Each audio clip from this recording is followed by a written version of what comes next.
Hi, everyone. Good afternoon. Thank you so much for joining us for another monthly Alliance Advocacy workshop. This today's session is going to focus on how to host a successful member of Congress site visit. So if that's what you're here for, you're in the right place. We are very excited for today's discussion.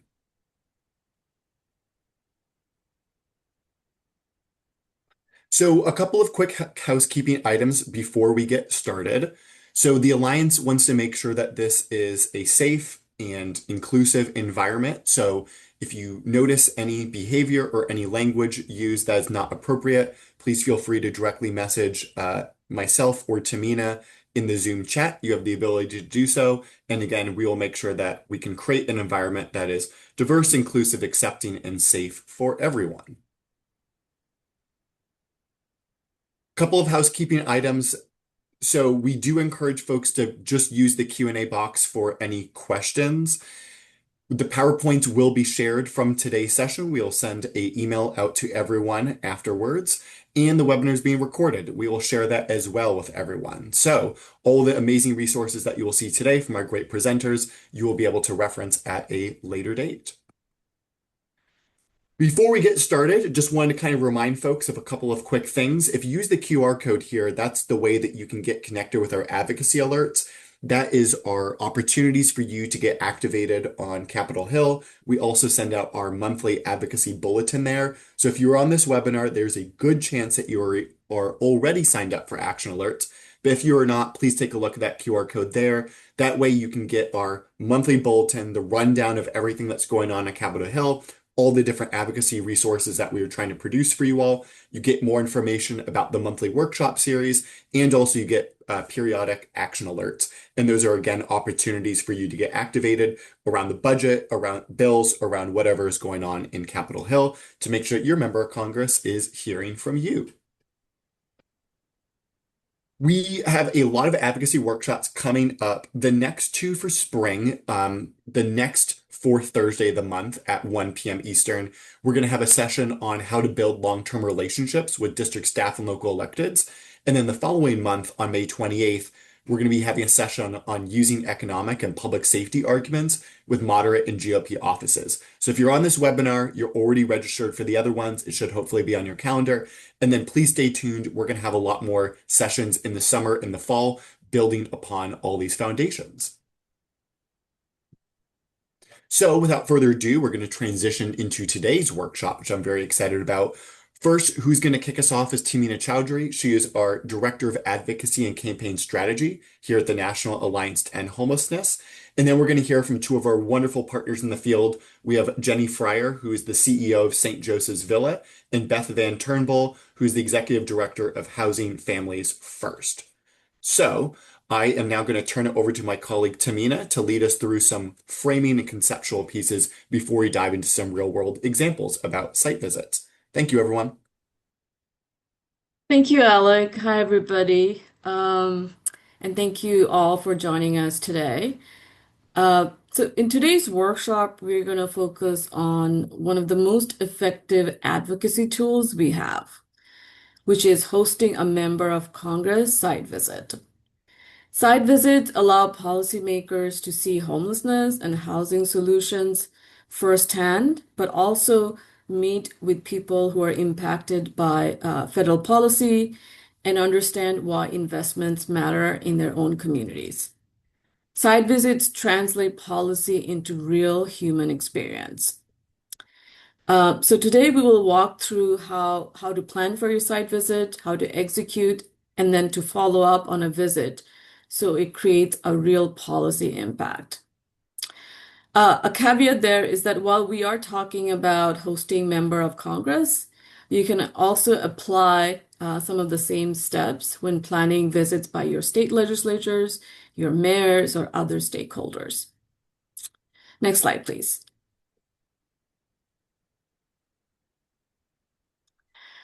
We hope you leave today's workshop with three big takeaways. First is that you'll walk away with a clear strategy to build local power. We often think of advocacy as something that happens only in Washington, D.C., but some of the most meaningful influence actually comes from the district. You learn how to use your expertise and your community's experiences to shape how your member of Congress understands homelessness and the solutions that actually work. Second, you will gain step-by-step guidance on using a site visit as a strategic advocacy tool. So we hope that by the end of this session, you will know how to plan a visit, how to prepare your speakers and program participants, and how to engage elected officials in ways that educate them, motivate them, and also build champions at both state and federal level. And third, you'll leave with a roadmap for sustained advocacy. Now, site visits are not just a one-time event. It's about building long-term, trust-based relationships. You learn how site visits can help cultivate an ongoing advocacy ecosystem in your community, one that drives real, lasting policy that is not confined to any year, month, or any budget cycle. Next slide, please. So, why host a site visit? Members of Congress make decisions based on what feels politically real at home. A site visit moves advocacy from an abstract policy discussion to actual lived reality. When members meet providers, local officials, and people directly impacted, they gain both understanding and political confidence to support solutions. Next slide, please. So, a successful visit builds a long-term relationship. It shows community alignment and connects federal policy to visible outcomes. The goal is to have a lasting influence, not just a one-day endeavor. A site visit is relationship building, not an event necessarily. Sorry, not an event on its own. Next one, please.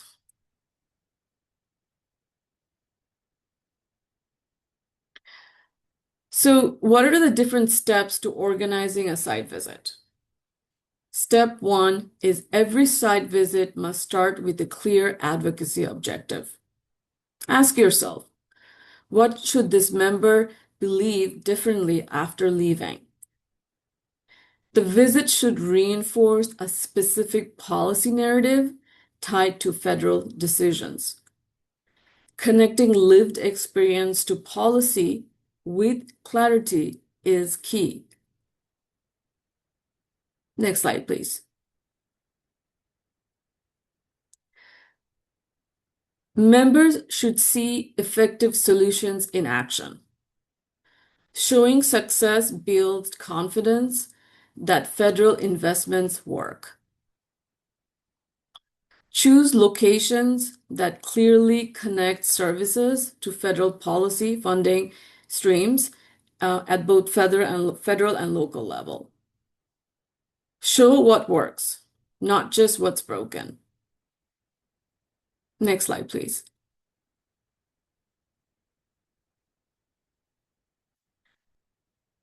A powerful visit includes multiple trusted messengers.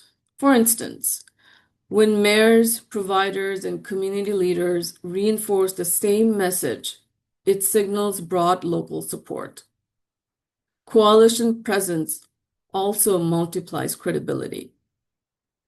This gives members political validation to act. Next slide, please. Structure is a very important piece in planning a site visit. Keep the visit focused and timed. Members often run late or leave early. So prioritize the tour and the stories. These are what they will remember at the end of it. Next slide, please. The most effective advocacy connects stories to policy outcomes. So try to avoid technical language and focus on impact. Every speaker should reinforce the same core message you want to convey. Be consistent. Consistency beats complexity. Next one, please. The visit itself starts the relationship. However, follow-up sustains it. Staff track who follows through. They also need a trusted resource when the issue receives attention, or when there is a policy in the pipeline, or when they need stakeholders for feedback. A thoughtful follow-up increases the likelihood of future meetings and policy engagement. Next slide, please.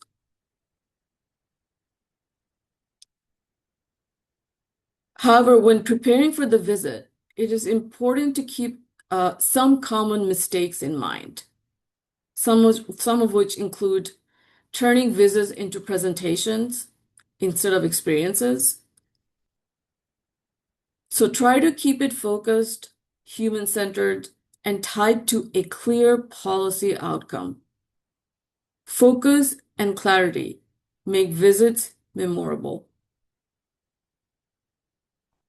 Next one, please.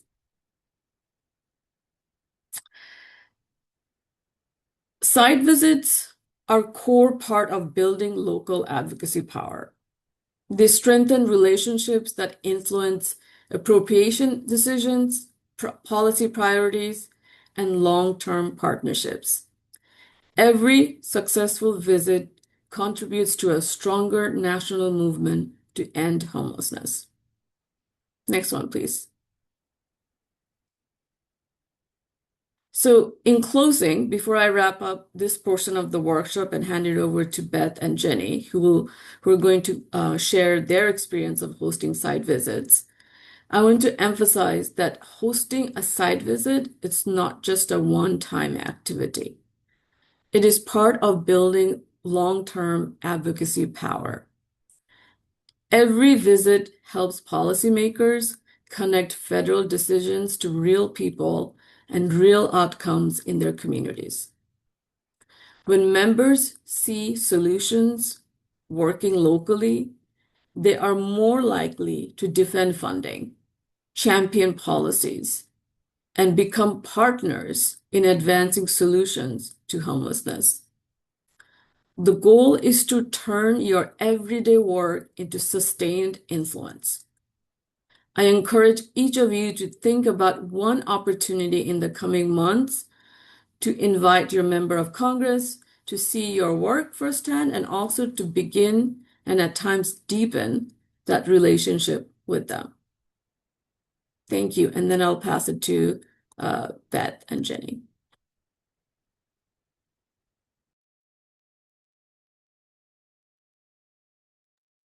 There we go. Hi, everybody. Again, I'm Beth Van Turnbull. I am super grateful to be with you. Just super quickly, Housing Families First is located in Richmond, Virginia, and serves the Richmond, Virginia region. And we are a housing organization that also provides shelter for families.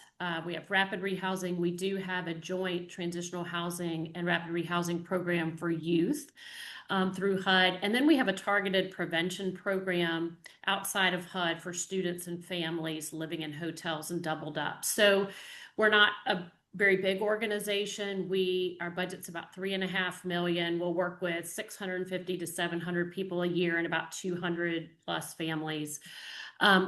In some of these examples, you'll see from me, we were maybe $1 million budget and a much smaller staff. And so when Jenny talks more about her organization, you'll see we are two very different sizes, very different places on the life cycle, different levels of resources, but it can be done either way. And that's what I really like to emphasize is that regardless of your size or where you are on the life cycle, you can have a really great and successful visit with a member of Congress. And I want everybody to feel empowered to like go after it. You don't have to be super established or really large to do it. So if you don't take anything else away, just remember you can do it regardless of size and other resources. But if you could switch to the next slide. Thank you. First, I want to mention these are pictures of Representative Donald McEachin. We were in his district. He has since passed away. He was reelected and passed away soon after with health challenges. So I just wanted to acknowledge his passing, but he was a friend of the agency and was the representative for the district that our offices and campus are located in. But it's really important to start with relationships. Think of it as relationship and relationship building, as Tamina said, not just an event. And don't think of it as just a need or an ask. It really, you have to start with a relationship and think of it that way. Build all the connections you can early, and sometimes they come organically. That's how most of ours has come. We have reached out to offices and gotten to know people, but really we've been successful because somebody who was part of a campaign who ended up being the scheduler, for the local district for a congressperson, was in touch, or our board chair literally ran into an aide of Senator Warner here in Virginia out in the world, invited him, literally last minute to come to our fundraising event. He did. I ran into him somewhere else. Sent him some advocacy emails on an issue, got invited to a housing forum to sit at, a round table with the senator. So sometimes it's just taking advantage of being in proximity to people and following up, as well as proactively reaching out to them at the local offices. In the larger picture here, where I'm in the turquoise, the man in between Representative McEachin and I is his local district director. And so we built a relationship with him. He is the one we communicated with the most. We invited him to our fundraising event along with Congressman McEachin. And even when Congressman McEachin had to cancel last minute, the district director still came to our event. So really value those district directors. Schedulers are extremely important. If you know the scheduler, you can get on the schedule. So make a real effort to have relationships, follow up, invite them to things. If you see them in the world, acknowledge them and make the most of those opportunities. And also remember that whether it's a local mayor, a local elected official, state rep, Congress people, they tend to run together in their party. They all know each other and support each other usually. And so remembering that, building relationships with one can help you build relationships with people a lot different levels. Really work to make it educational. If you can, not just a tour, and tours can be highly educational. Here we have a campus, we have our family shelter. You really learn a lot about families experiencing homelessness and what some of the solutions are going on a tour here if you do a tour well. But be, prepared not to just show off we're great, but tie in the education on the issues, the ask, as Tamina said, while you're showing the programs.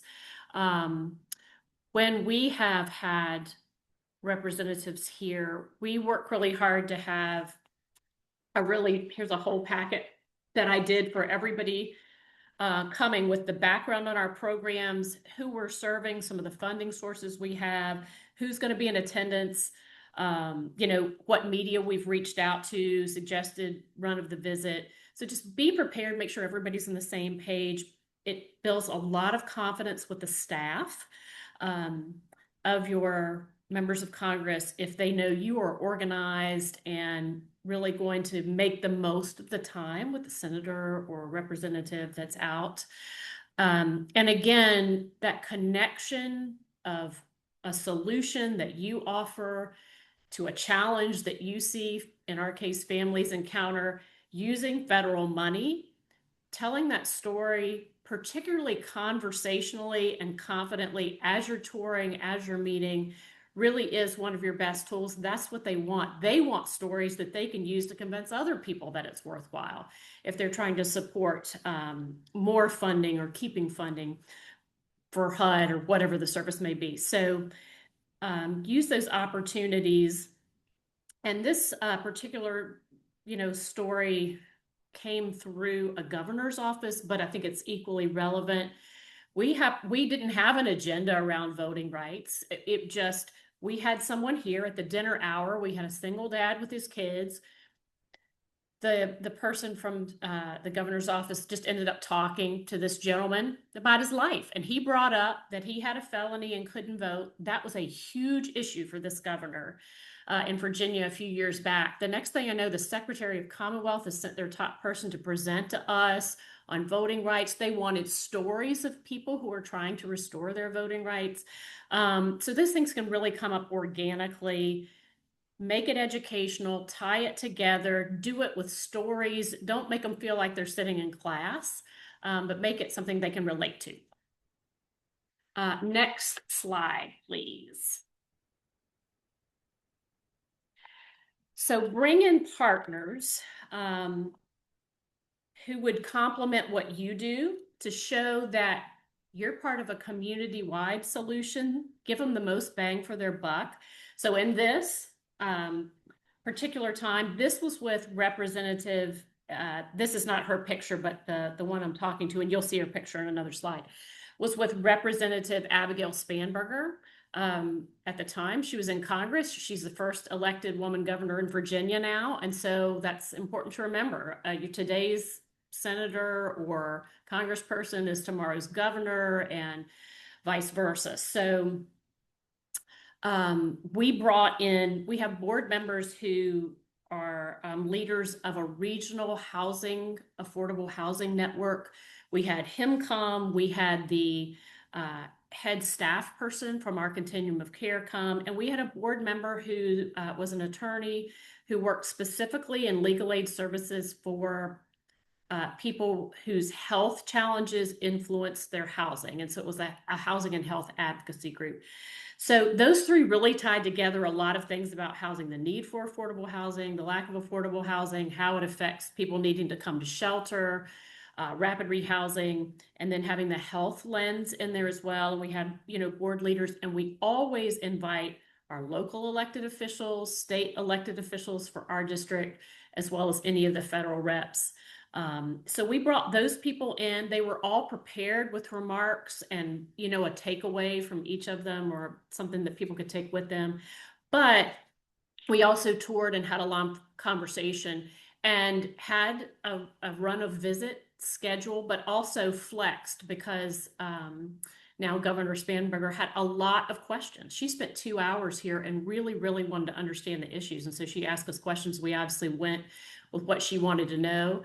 And really took time to say, if you need information or stories in the future, let us know. So we brought in partners that made sense to give a much more robust set of stories and policy options and partnerships that we could describe and didn't want to come across siloed. And of course, the beauty of site visits and the reason for them, as Tamina said, is to really make it human, to see how things affect real people's lives. I say not just to elected representatives, but really anybody comes here to our campus. I say, if you want to see how everything you hear about in the news around federal policy, state policy, these things you see, if you want to see how that impacts real people's lives, then come have dinner in the shelter. Provide dinner in the shelter one night, sit down and talk to people. And that's what the visits are for. We do have an agenda. We do include people in our programs with lived experience. We are extremely careful to ask. And if there is a time where somebody just doesn't, we don't have anybody who wants to do it, then that's how it's going to land. But most of the time someone does, because our Deputy Director of Programs frames it up and has this all written out as a voice opportunity. This is an advocacy opportunity for you. It's an advocacy opportunity to share your voice with people who make decisions and have power. And usually there's somebody that really wants to share their story. We also, provide gift cards for everybody in the family, for any family that participates, to thank them for their time. Um, and so it's really important to have those folks there, and we work really hard to do that. We prioritize the stories, interactions, questions, and I've said all that. So, and I want you to remember this picture. It'll be relevant as we go on the next slide, but we could flip to the next. So don't just ask for things. And here is us. We are with, at the time, Representative Spanberger, who's now Governor Spanberger, in these photos. But years ago, in Decatur, Georgia, where I used to live and work, we had a sort of advocacy training for people of various congregations. We had a state elected official and different people who worked with organizations like Bread for the World that would do lobbying and things like that. And one thing that the elected official told us is like, please don't just ask for things. We have to make hard choices. Try to frame it up in a way that you understand they're making hard choices. And yes, you have your ask, but try to frame it up, and it can be funded through this program like we've talked about. Tie it all together. Don't just ask for things and they're like, everybody asked me for things. So try to give them a path, a funding source, something that they could advocate for that feels realistic to them when they have to make really hard budget choices, regardless of which branch they're in. They're always having to make hard decisions. So give them a path to build trust, not just ask for things. They're not vending machines. And the more trust you can build, the better off you are. I know that same person who was an elected official, and this was in Decatur, Georgia, said to us, probably 95% of the people who talk to me are paid to talk to me as lobbyists. So when people are not paid to talk to me and they really have it together, I pay a lot of attention to that. So that's something for your families or your constituents or participants to know. The value of real stories, of real people on the ground, is really catches the attention of people. And we did local visits. You always want to meet with the actual congressperson, but sometimes it's their district director or aide. Make the most of those too.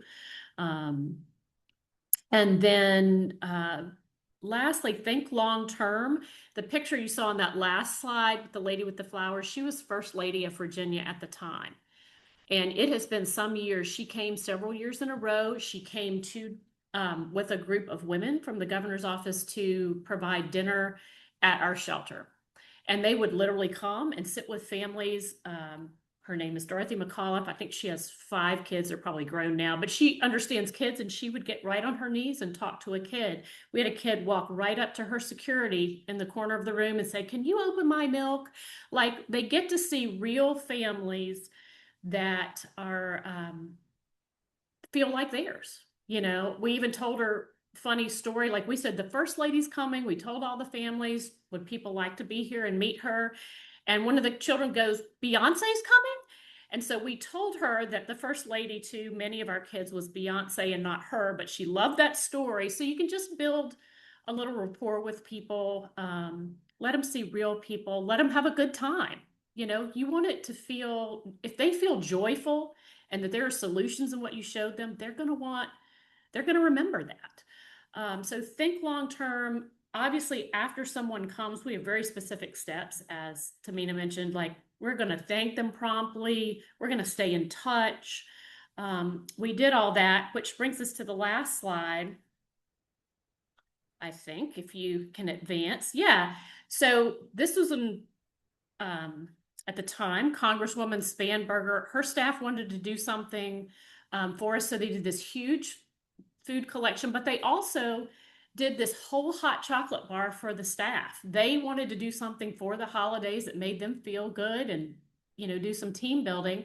And they picked us because we were such an easy reach, because we had been a good experience.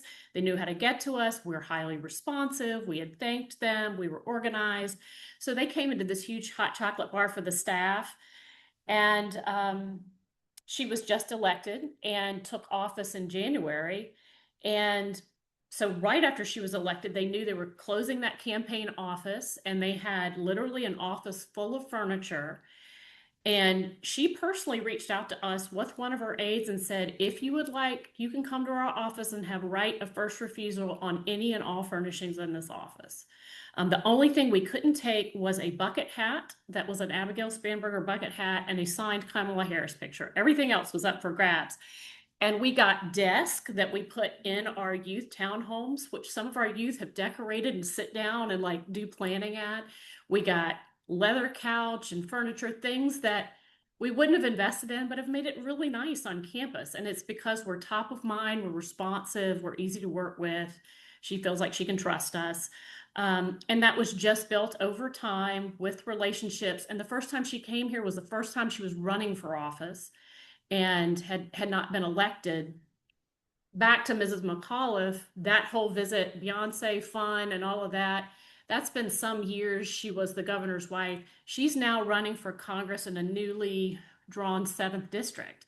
So that person who came and saw our families and open milks and all of that over the years, if we kept in touch, is now running for Congress and potentially will be, representing areas in the federal, in Congress. So it's a long-term game, and think of it that way. And I think that's it. I've rambled on a lot, but I hope there is some nugget in there that was helpful for you. And I will turn it over to Jenny. Thanks, Beth, and thanks everyone for having me as well. I'm Jenny Fryer. I'm the CEO of St. Joseph's Villa, also in Richmond, Virginia. Now, we are not, we have 3 main core areas of service, although there's a lot of overlap between them, which is mental and behavioral health, specialized education, and housing and homeless services. So our advocacy efforts are far reaching and not always about housing. And I'm lucky to have fantastic senior directors who are subject matter expertise. But I do a lot of the relationship building, scheduling, and I come from a fundraising background, which is, at its core relationship building. And I really consider any visitor to campus or to programs that I'm going to ask anything of to be a kind of a radical exercise in empathy as the most effective. It's so often we have visitors and we think our organization is sort of the hero of the story. But when we have visitors and we make that visitor sort of is really the hero of the story and kind of gear visits that way. So having a real understanding of what's important to that person, kind of where they are. We do a lot of research ahead of time just to kind of understand where are going to be the important points of connection, anticipate some of the questions, that kind of thing. Of course, preparing our team. And for us, preparing also means, so unlike Beth, we focus primarily here. We have 60 apartment units, affordable units, for adults with disabilities. And then we have rapid rehousing working into continuums in Central Virginia. It's harder for us to get our homeless clients to participate in visits. They're not here on campus until very recently, after 7 years of advocacy to bring the bus stop back. We've had transportation barriers. So we have had to be creative about that. And really, we've done videos of our program participants and clients who, again, like Beth said, want to share their story, but aren't always available at that precise date and time, or can't coordinate schedules because they're not here on site. So we've been creative with video messages, as well as storytelling from our case managers and direct care staff. So but aligning them on messages and then planning for tough questions. I will say we do get challenging questions. And because, and to me, that kind of goes back to this empathy, is understanding where has that individual's experience intersected with the system or the homeless system. And often it has been constituent complaints about, I did call the housing crisis line and I was told no, or that the, person I was advocating for, a constituent, was told no, or that they didn't qualify. And so really striking the right tone that is educational and then not defensive, and focusing on those key messages, what's really important for them to understand, so that you're building a partnership and an allyship, rather than kind of that you're on different sides of an issue. And this was a really unexpected visit. I just kind of threw it in there because sometimes that happens with, at the time, this is Ann Romney. So this was the wife of presidential candidate Mitt Romney when he was running. And this was a site visit we had only about 20 hours notice for, and had to kind of prepare for Secret Service on campus and things like that. So sometimes things come up, people's schedules are crazy. Just be prepared for kind of flexibility, timing changes, things like that. Next slide. Again, Abigail Spanberger, star.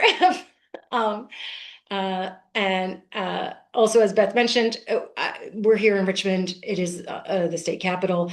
So we have a lot of opportunity to interact with our state legislators, inviting them out for visits, visiting them in their offices, and then using time to invite them here when the legislature is not in session onto campus. And, most of our congressional leaders served in state legislature. And so, the chances are pretty high when you work with your state legislators that those are going to be maybe future congressional leaders. So I won't belabor these points about making it kind of concise. And I always think, people are really going to remember three things when they leave a visit. And so making sure that we kind of control the message on what those three things are. We do also think about accessibility, making sure that it's going to be a good time to visit programs, that they're active, that it's not a transition time when they're empty. Of course, elevating the real voices of our clients and staff. And then, as everyone has said today, really connecting the story to the system and the policy needs. Understanding their concerns, their perspectives, what they care about in their districts, I think really matters. Again, highlighting what works, so being positive. So here is, at the time, Congresswoman Spanberger on our campus, but here we are also in her office. And that could also be a way sometimes that it's easier for our clients to interact, just transportation wise and everything, is bringing them with us to the General Assembly. And we talked about photography. It is worth it to me to sometimes bring a photographer. It's about $200 for us. And I will say that great photos often will make it into that person's newsletter. They will get years of traction out of it. So sometimes it's a really worthwhile investment. Again, keeping us top of mind. There is a difference between sometimes just like our cell phone shots, and sometimes I will bring out a photographer, and it really can be, we can get a lot of traction out of those photos by sending them on to the legislator or their office. Next slide, please.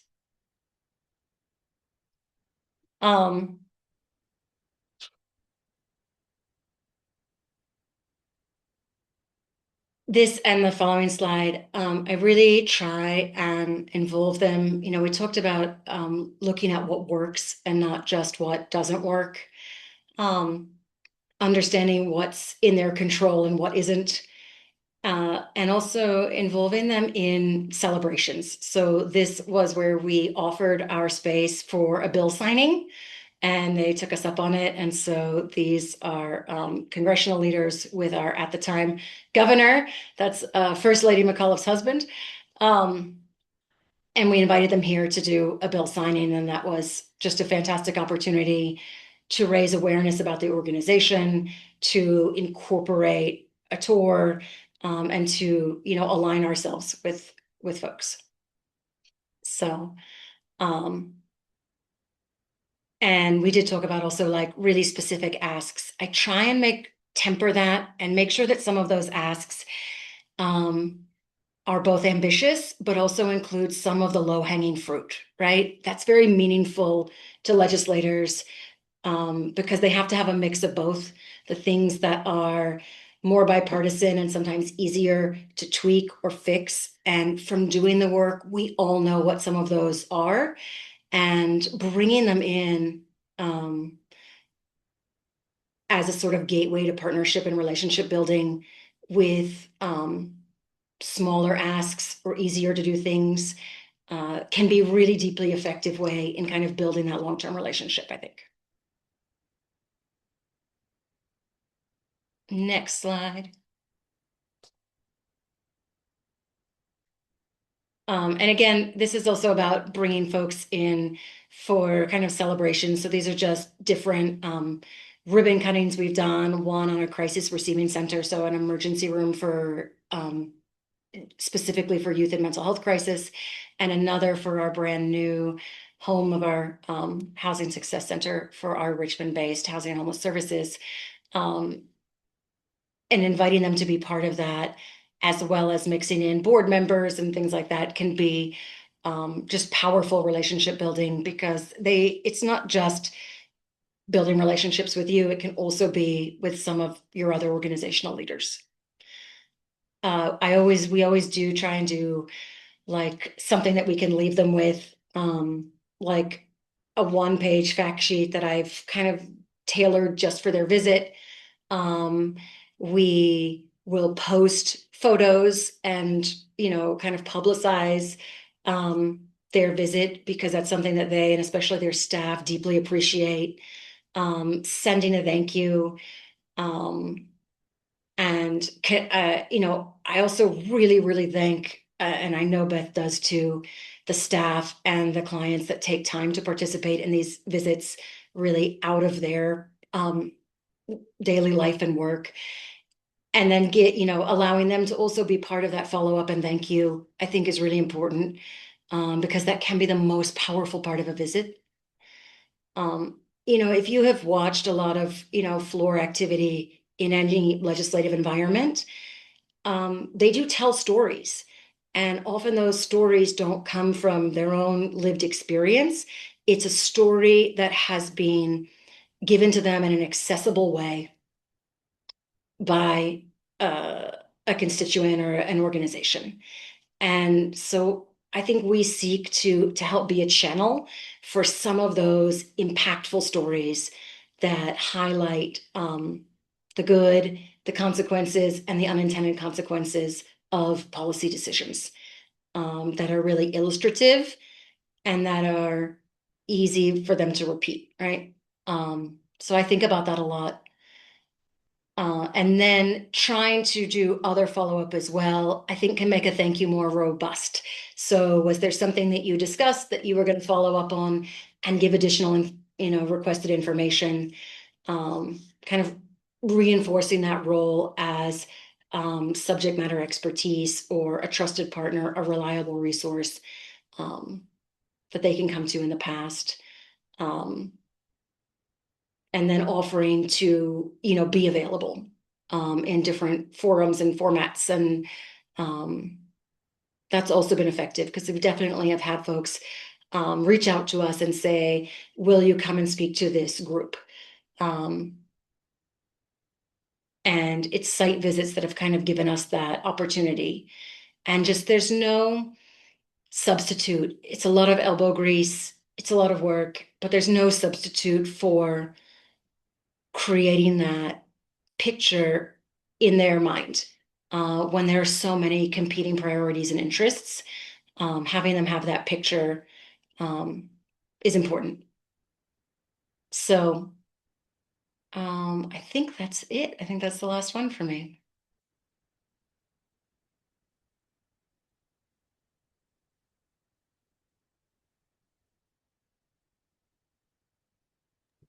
All right. Thank you so much, everyone, for sharing all that wonderful wisdom. We got some amazing questions in the chat. I think we have time to get to them all right now, and welcome anyone else to put any other questions in the chat with our last 15 minutes or so here. So first question, this one's for you, Jenny and Beth. We got a question in the chat about, what are some like the trade-offs between an individual site visit by one member? I saw some, great pictures of those examples.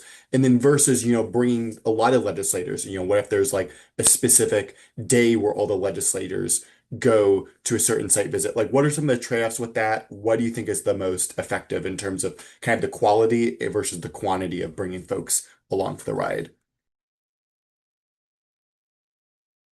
Sometimes I think we're in the position where I'm like, I'll take anything. But I have had individual site visits lead to offering to, say, host meetings of like a particular commission or committee as a really good way to bring out a group.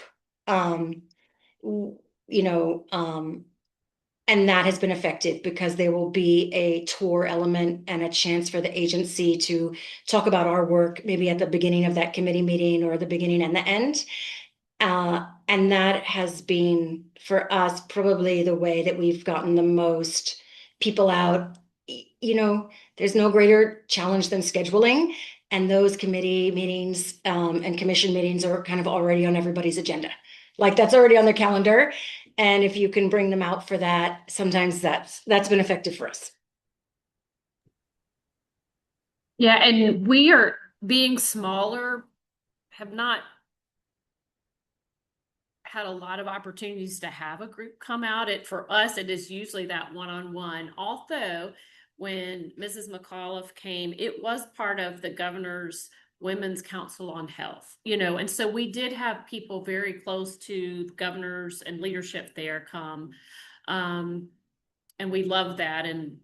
But we haven't had lots of legislators at once. Typically, at our size, it hasn't had a lot of appeal, but we have really, really worked to make relationships. And the people you saw in our photos came multiple times. All of them came at least two times, some more. So it was a built relationship with individuals, and that's what we've been able to do at our size more successfully. And then all the wonderful examples shared today are very concrete, right? There's like a brick and mortar project. There's real life program participants using those services in their day-to-day lives. If you're, let's say, a continuum of care lead, and a lot of the work that you are doing is more like at the systems level, how do you kind of tell that story and how do you bring those legislators into those conversations when you can't have a literal physical in-person site visit? How do you still try to accomplish some of the same aims?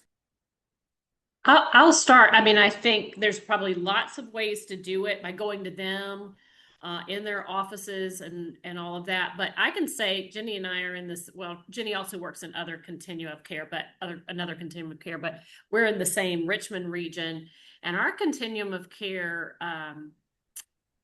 The CEO of the agency that staffs it, she'll call on us to host visits, even though it's a COC visit.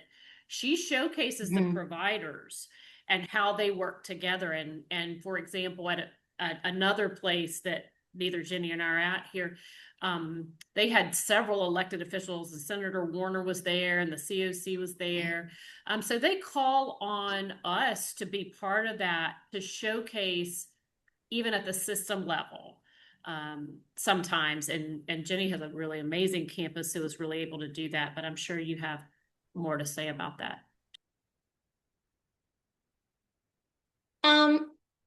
No, because that's been my experience too with our, kind of lead agency that hasn't been, a provider, um, has been really good about, connecting with an agency where they can demonstrate that. I do think, our legislators love to see partnership, collaboration. I talk a lot about in detail about the braid of the local, the state, the federal, and the philanthropic dollars and how they work together and leverage each other. Um, that's important to them. Um, and then, as I said, we used to have transitional housing on this campus and then also didn't have until just a few months ago, public transportation was suspended on our route for a while. And so we had to be very creative and do a lot with video storytelling. So there might have been, instead of a tour, a portion of that we showed video. Um, so that they could get that experience and hear directly from program participants. Thank you both. And then if anyone on the panel wants to jump in on this one, getting a couple of different questions around like who to invite. Can you talk a little bit more about the process of identifying, local, state, federal, all these different decision makers? How do you kind of assess who to prioritize in terms of who you want to be on these site visits?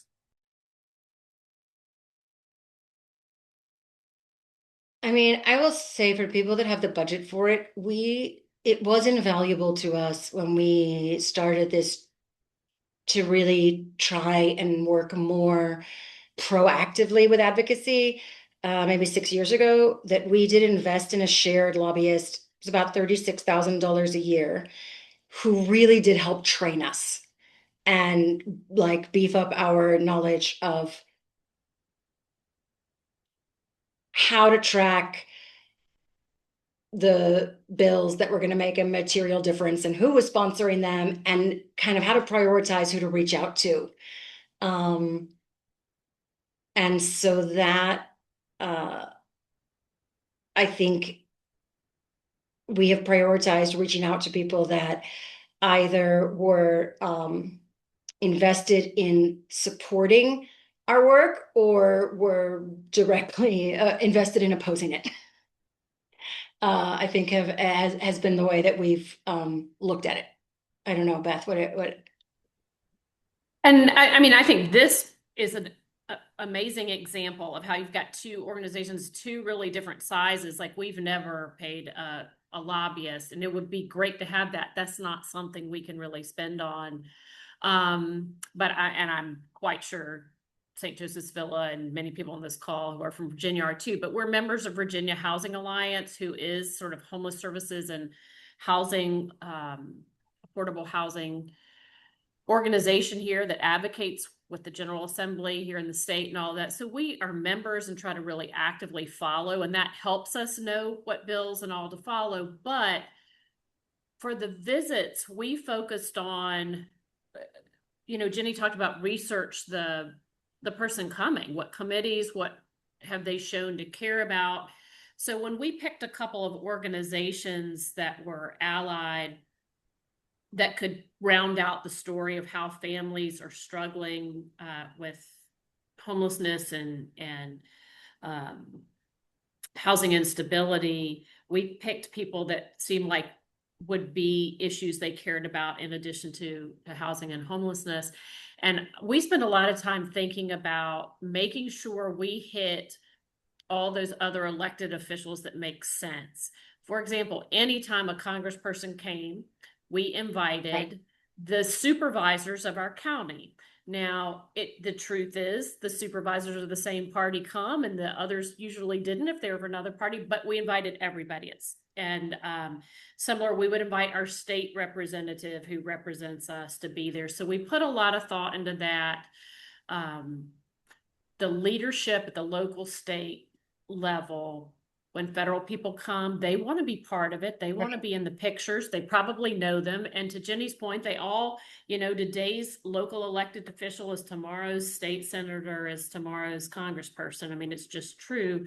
So we put a lot of thought into that and sending them invitations, calling. I know, as I'm sure Jenny does, the person, the administrative assistant for the CEO and the administrative assistant for our board of supervisors, and you get in touch with them to make sure they get the word and message and times and all of that. And we, and sometimes we'll send them talking points or so that they can know what's going to be talked about and they feel confident in making a statement if they get asked for a quote or whatever. So we spend a lot of time thinking on those other elected officials as well as people in organizations that are of a similar mindset and philosophy of service or whatever that we would have and are in areas related to us and in areas of interest of the person visiting. So those are, it's sort of an art and a science both, and you have to kind of think through.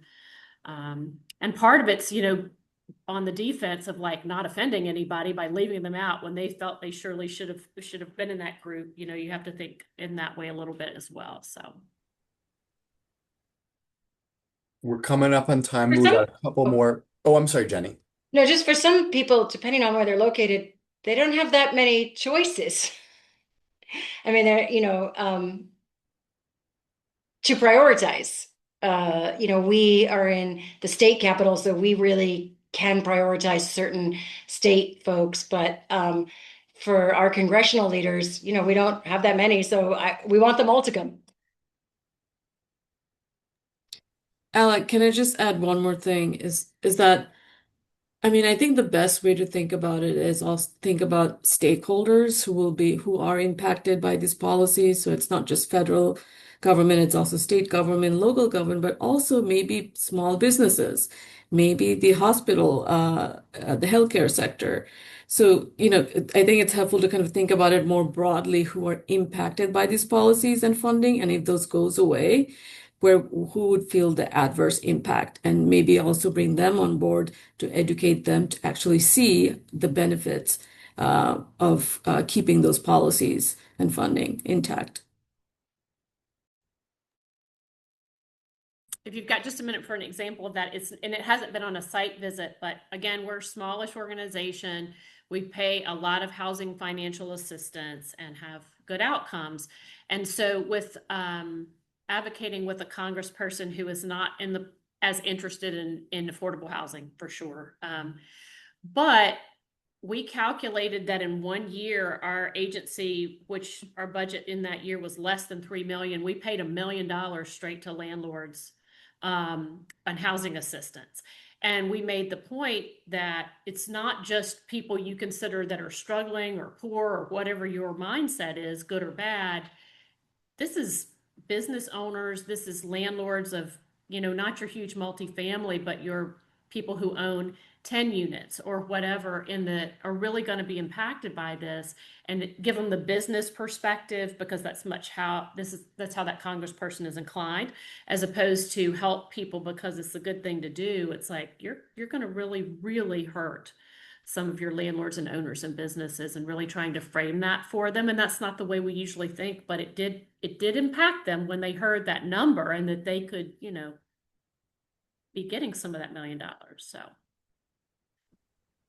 All right, we are just out of time. Jenny, Tamina, Beth, thank you so much for sharing your time and your wisdom. You're getting a lot of love in the chat. Thank you all so much for showing up, asking great questions, doing the work on the ground day in and day out. We will be sharing this webinar recording and the slides and any other resources with all webinar attendees.